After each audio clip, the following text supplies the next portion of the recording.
Hey guys, welcome to techENT. Today we're sitting down with Miss Kelly Switt, the global head of industrial business at Red Hat. Hi Kelly, could you probably introduce yourself and give us an idea of what you're doing at Red Hat? Of course. Thank you for having me. So, as you said, I'm the head of the industrial business here. So, at Red Hat, the industrial business covers the gamut from manufacturing, so both process and discrete, through the energy market, transportation, logistics, and defense. And what my team is primarily focused on is all of the activity that is happening at the edge, which for Red Hat is about how people are operating their businesses. So, what the transformation that's happening within the factories, for energy, the transformation that is happening and thinking about renewable energies, how they may modernize the actual electrical grid. Obviously, everything in transportation logistics is about the movement across our supply chain. So we're very focused in some of the key markets across the globe where they are major hubs of these types of industries that drive those local economies. So, uh, Red Hat has been very open that their philosophy is rooted in open source. So, how do how does the open source model fundamentally change a manufacturer's role from being a passive customer of tech to an active collaborator in your shared innovation system? That's a great question because we're on the precipice of some pretty major changes within these industries. So when we think about the concept of open, we've had many of our customers asking for years to think about things that they had traditionally bought that were embedded systems, wanting to have those systems more open. So, have the software kind of separated from the hardware in order for them to be able to have better lifecycle management and just overall stability within their infrastructure. And what we're finding is that the industries have pushed hard enough that now you've got suppliers like Siemens and Schneider and Rockwell making changes to the way that they're starting to deliver products. And our customers are looking to change the way that they're really managing and collaborating within that ecosystem of suppliers and how that changes the way they operate. The role that we're playing is really kind of some may say a little bit of an instigator. Um, we're causing good trouble, if you will. But I would say we're the enabler of that, right? At the end of the day, part of the reason why they want open systems is to have unlocked free access to the data of how they run their business. And the starting point to really be able to do that is for them to have a common platform that really creates some of this abstraction from the hardware and software and allows them a little bit more freedom of choice around the applications they may bring into their environment and how they start to modernize and maintain their systems, right? Very critical systems for the future. So, like when it comes to, like you said, bringing in applications, is there a way that Red Hat's openness allows them to work better with like different vendors at a single go, Yeah. like integrate all of them? So I would probably start first with like just overall kind of platforming or hosting, right? I think that's probably a good way to think about it because that's how many of our customers think about it. So in today's world, they're used to I've either bought embedded systems or I have virtualized server systems within my factory. And as the world has kind of started to evolve and wanting more choice within the vendor ecosystem, especially around virtualization, it has given us an opportunity to look at how you leverage our platform like OpenShift that allows for not only the virtual machine management, right? So bring the workloads that are virtualized, have them run on that system, but then also there's many of the software providers, so manufacturing execution systems, SCADA systems that are now becoming more web design and containerized. You can now bring those systems onto the same common platform, be able to kind of manage that in one way and gain much more economies of scale than maybe what they've had in the past. So we're kind of seeing that movement. Now, when you mention like integrating, this starts to get into like thinking about an API strategy or data integration, the data movement.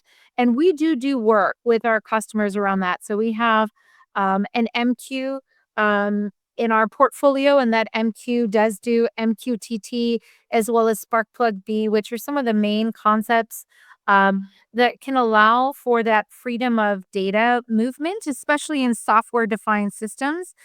We don't necessarily play in the space of OPC and things that are more in like the layer two networking space.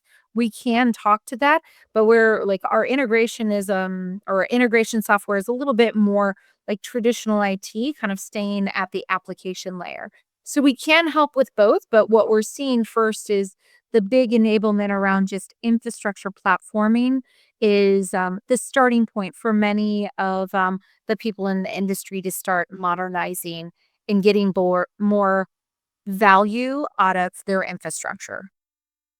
So how can an open source model play into like for Malaysia, where the chair of ASEAN this year, and one of the policy goals is the ASEAN Digital Economy Framework Agreement, DEFA. So how can that serve as a foundational technology principle to successfully connect the region's diverse technology economies? So we've always seen open source as a great kind of equalizer, right? If you think about it's about freedom of access, right? And democratization of the technology. So we're obviously, we're from that ethos. That is kind of where we were born and raised and actually helped to birth a lot of what is happening within open source today. So that's kind of the way that we see it is that it becomes that great equalizer. It's a way to kind of invest in talent. So when you're thinking about how you move into a digital economy, um, yes, open source is a big driver of that because of that democratization, but it's also the ability to kind of like get scale out of talent. The communities that are driving the most amount of value out of open source tend to have the most amount of contributors, and contributors mean development talent.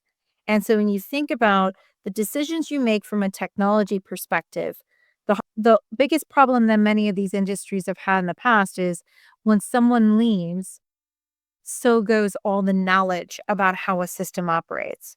But if you're leveraging open source principles, some of the open source software stacks, you now have a little bit more freedom of understanding that while we're really happy for the employee to be able to move on in the career and move to another organization, there should be a pipeline of a talent pool that has that skill base. It's going to help with that workforce transformation that so many of these industries are challenged with.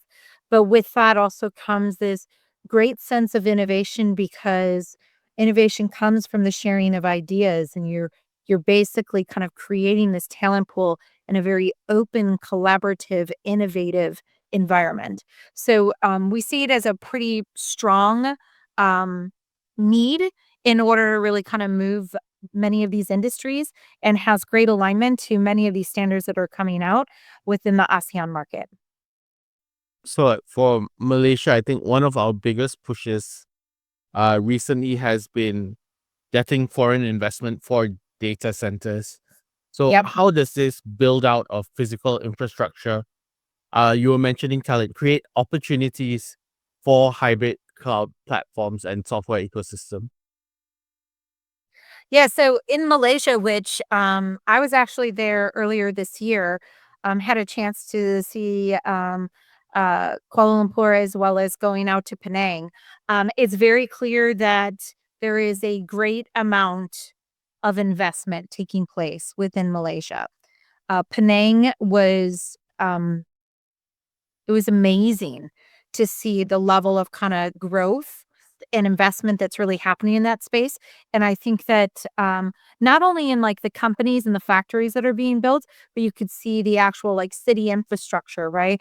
And as much as it's resort communities, right, hotels and things of that nature always bring, greater economic prosperity, and you can tell that it's gonna start. I would not be surprised, I mean, this is my forecast, that in the next 5 to 10 years that Malaysia doesn't start to have some of that same, like, metropolitan feel that, like, even Singapore has, given the kind of investment that's happening there. So I do think you're gonna start seeing a different diversity of talent that is coming to, Malaysia to help with all this growth that's taking place. And so when you think about kind of even the data center growth, what is really interesting to me is, like, with the number of manufacturers that are there and the rise of AI, it is a natural it should be a natural belief that there should be data center growth that will come to that space as well, because people are going to want to have, compute much closer to their operations and be able to have some of that the let's make sure I don't say the word wrong, sovereignty sovereignty to their data and to the locality of where things are being stored. So I expect some of this movement around how this is kind of taking place to start creating some of that data center growth. And when the data center growth is there, it is obviously going to be much more aligned to looking at how do you manage and kind of create the cloud from the ground up, if you will, within that data center, than necessarily bringing some of the, incumbents or the traditional cloud providers to the market. So when it comes to cloud, I think like currently the shift from automation to essentially thinking AI Yeah. is quite interesting. So from your perspective, what is the single biggest mindset shift that needs to happen with leaders in ASEAN manufacturing to make that move from incremental to transformational?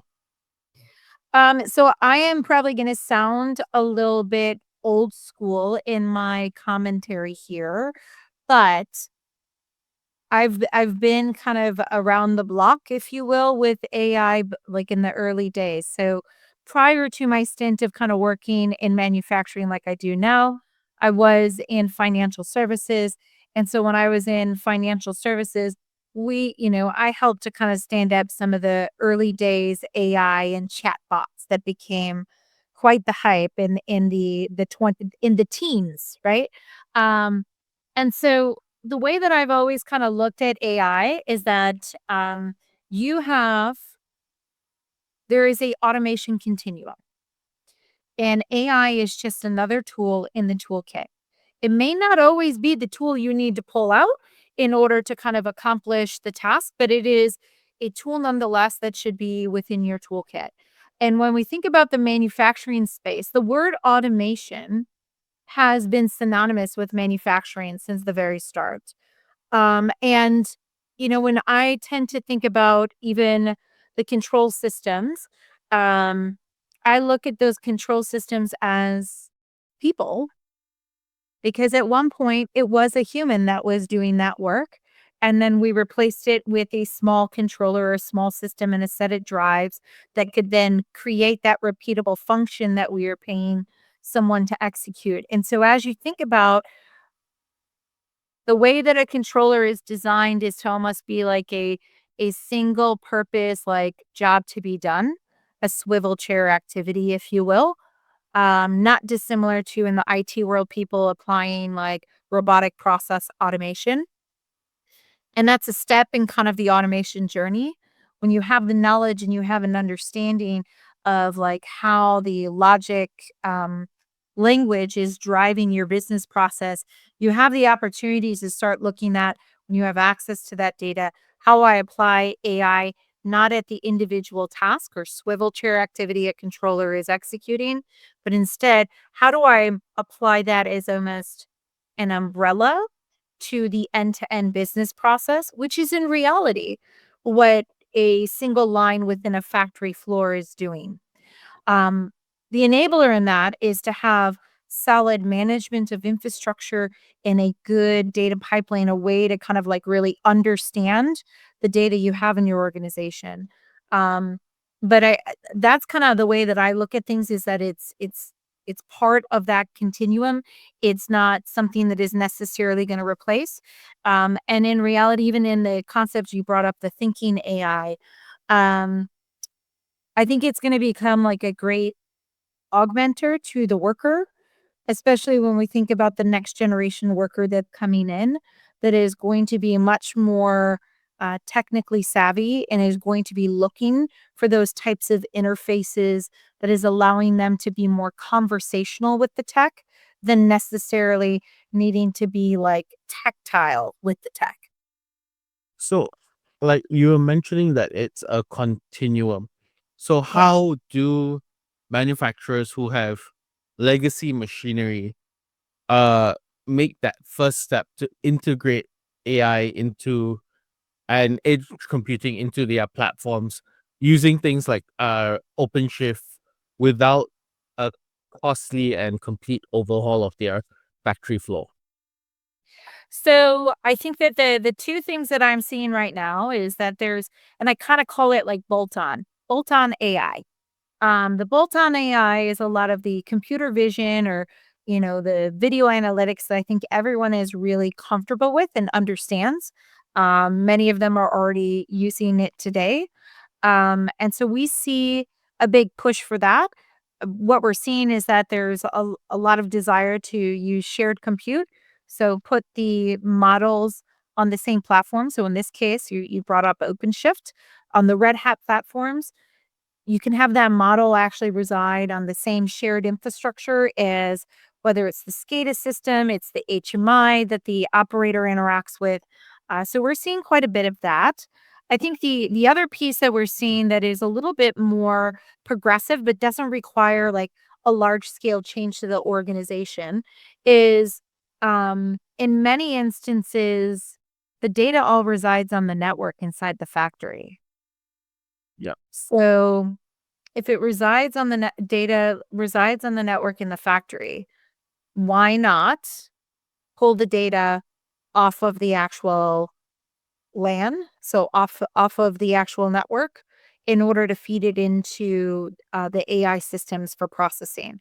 So whether you build the model yourself because you have access to the data and you have the technical capabilities and talent within your organization, or you leverage a third party, an SI or a model provider, there's an opportunity that doesn't necessarily require you to have to rip and replace all the controls and the drives and whatnot to get to there, that you could actually just integrate, pull the data off of the LAN that comes in real time, have that interact with the models that are running on a platform like ours, and be able to get that real time inference and response interaction with your manufacturing process.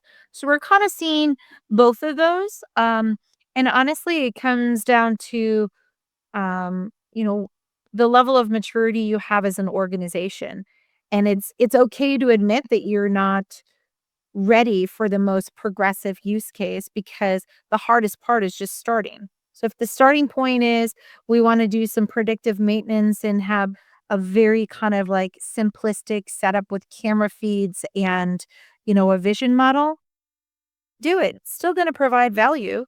It doesn't mean that what you have done is somehow, not as unique as what maybe your competitor may be doing, because everyone has to start somewhere and start to kind of build the knowledge and the confidence and trust in bringing AI into their factories. You were speaking, you called it bolt-on tech, AI. So, one of the factors that would come up with bolting on AI would be like operational technology and informational technology that divide between the two. So, Yep. how can open source help in helping these two speak the same language? Oh, you're hitting on like the big topic that everyone talks about, has for 20 years. And everyone still kind of wonders if it's, is it really going to happen? The whole idea of IT OT convergence. Um, so there's a lot of communities out there. There's actually customers like Petronas that are involved in it, that are all about the idea of these like open systems and bringing the IT and the OT world together. I think that there's a little bit of a misconception around this, where when people talk about this, I think some see it as IT coming to take over, or OT expecting IT to learn everything that they know. And I think it is more about, ways of working together and how you bring the best of breed together in order to move the organization forward. Um, and so what we see in a number of communities is that that's what's taking place. And so, as an example, we have an edge lab with Red Hat. So my team maintains this lab, and we have a full end-to-end functional system of we'll call it like what a pharmaceutical plant could look like in the future, and how you get to a common set of infrastructure, bringing in those best practices from IT, still making sure it's got all the cybersecurity requirements and the network segmentation and the 62443 and all the things, right, from the OT space in into one kind of overall system architecture. And to get there, it required control engineer and OT experts to work with people from like my team and more from like the IT space to collaborate together and really understand, like, how do we make this work? How do we make sure that we don't sacrifice one organization's requirements for another?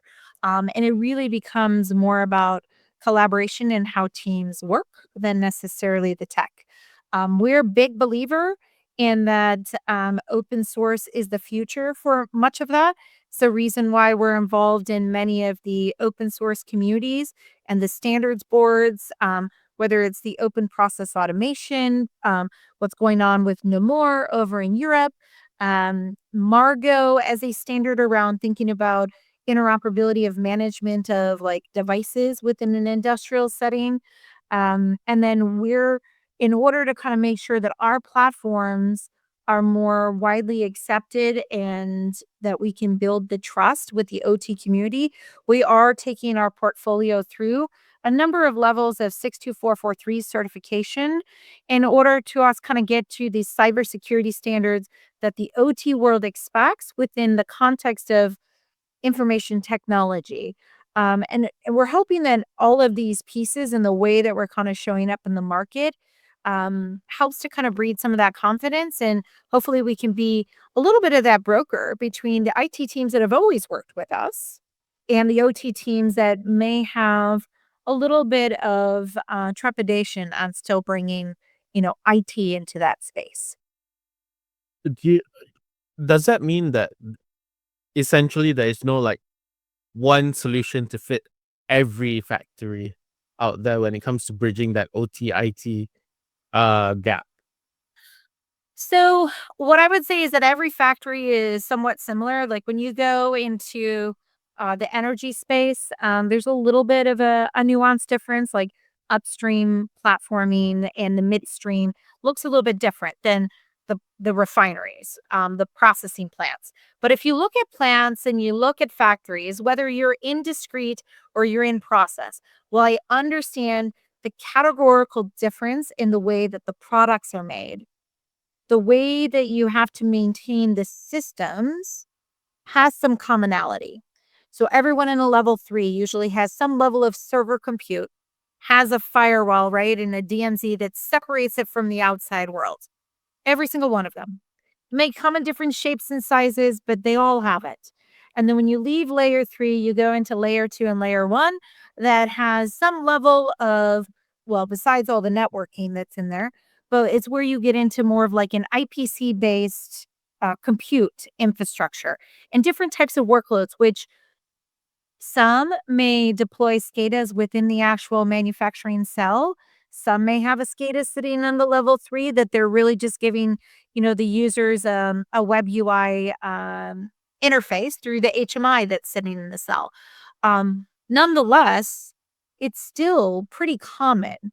And so if you think about the kind of concepts that the IT space has really excelled in is how do you move more of your work to be where the value is, which should be in the actual SCADA engineering, the control engineering, not in how you manage the IPC estate and how you make sure the firmware updates are done and how you make sure the OSs are secure.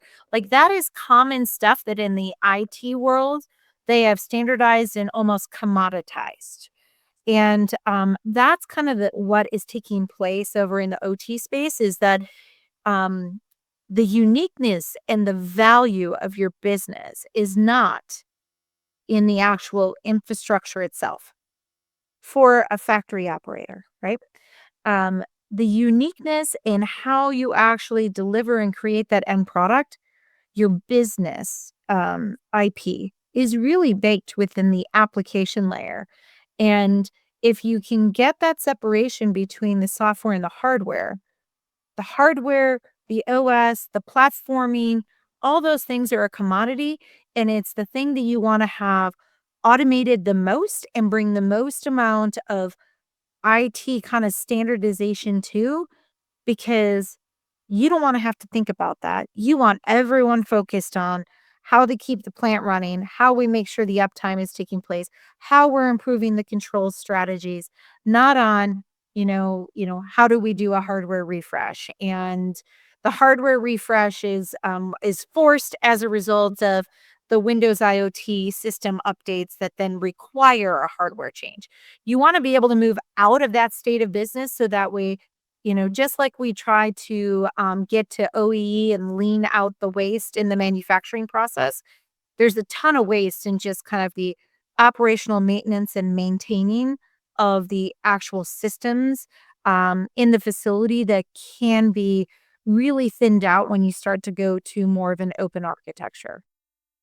So, like for edge computing, it seems like uh real-time factory operations would necessarily depend on edge computing. So, how does Red Hat's strategy for industrial edge help manufacturers process the data locally for immediate insights, like you mentioned, through defect detection, through cameras and stuff like that, while still having still connecting with a broader hybrid cloud environment for larger scale analytics? Yeah, so we've done this with a number of manufacturers. So this is kind of like work in production at this point. I can't necessarily give you the names, but I can tell you it's with some pretty large scale global brand manufacturers. And so when you think about our hybrid cloud strategy and the use of a common platform like OpenShift that can, host containers as well as virtualized workloads. Um, we are literally bringing that same functionality down to the factory floor so in your server-based compute, you can run that there. If you want to kind of move to our hybrid cloud on your IPC framework, we can do that as well. Most of the time we see that as just kind of our core Linux offering.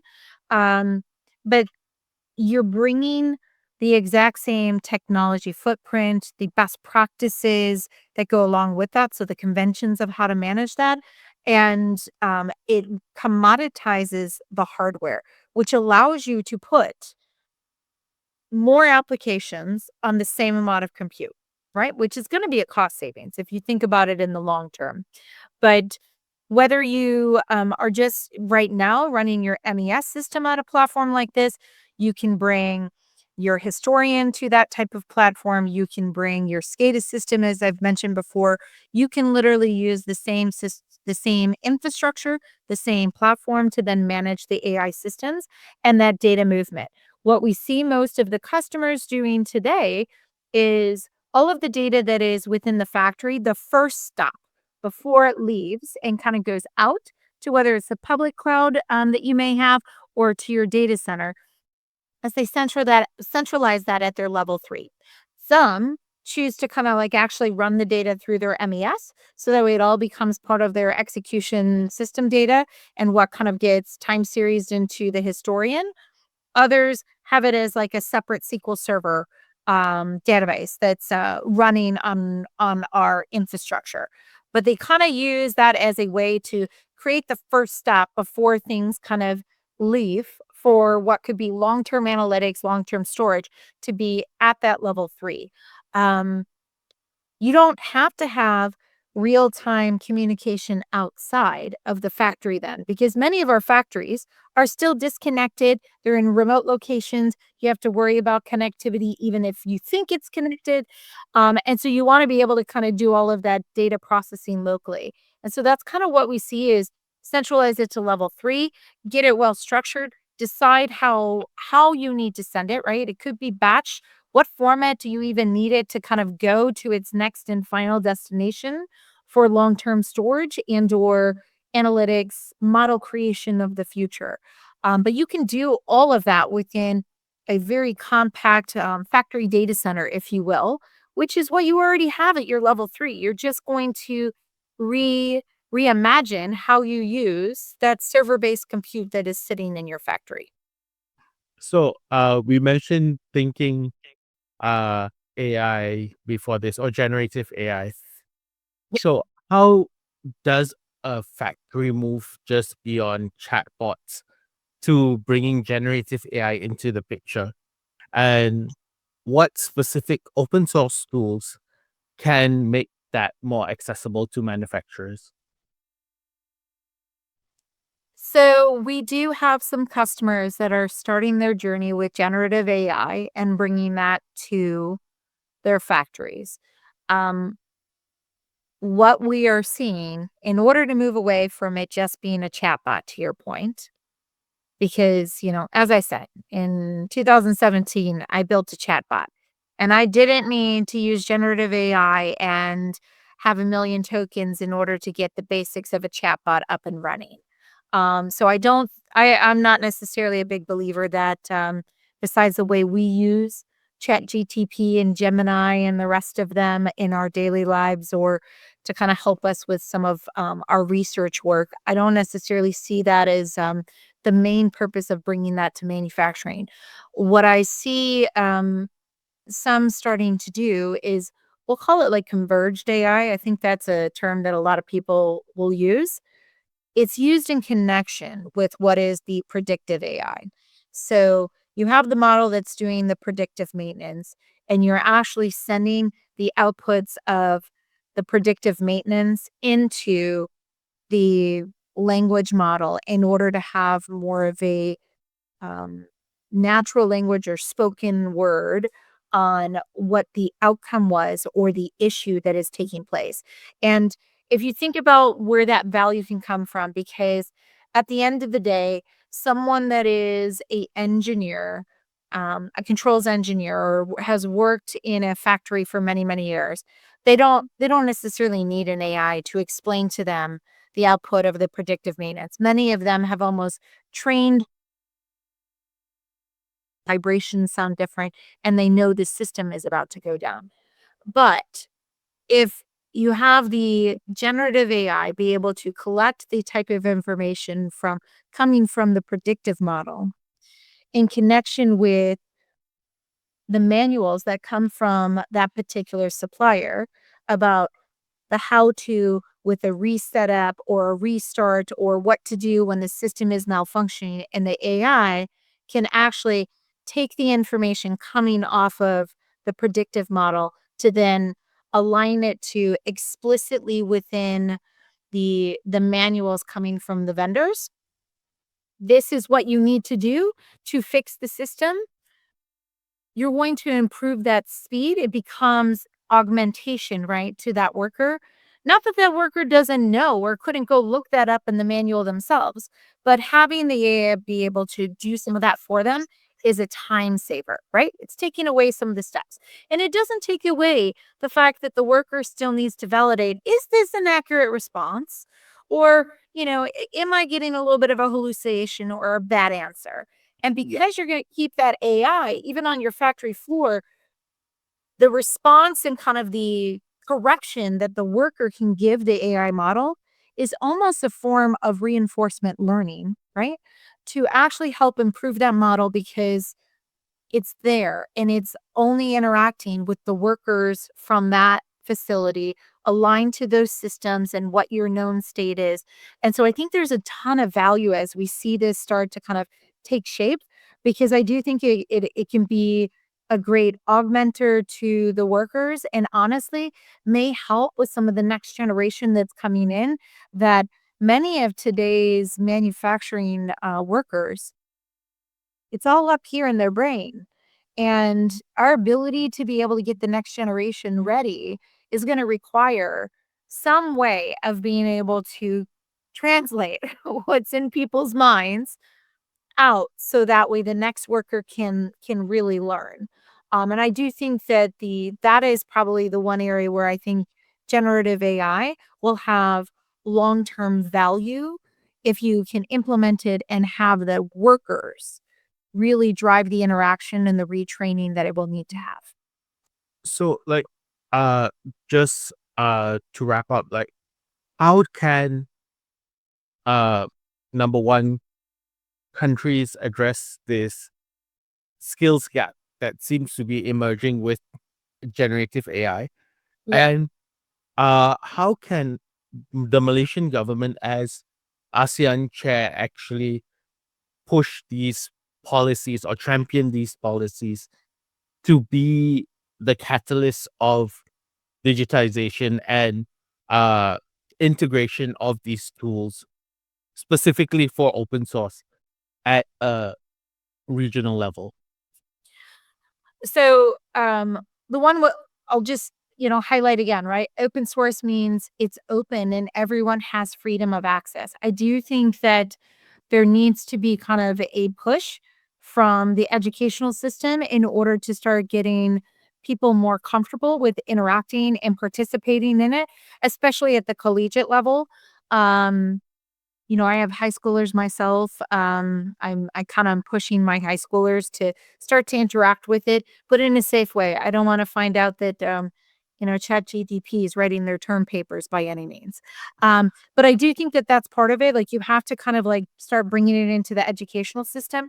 You need to kind of leverage what is in the open source in order to kind of like really be able to start to get a little bit of that traction.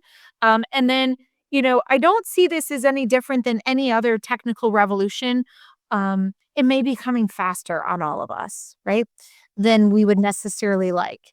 Um, but I think that part of the willingness to learn is willingness to accept what you don't know and ask for help. And so I think that there's a need to kind of rely on companies like Red Hat and what we're kind of doing because we're active in many of those communities. Like VLLM, which is all around kind of inference engines around the inference engines around generative AI. We obviously have a number of model partners that are all open source. We're happy to provide guidance and how people start to kind of interact in these spaces.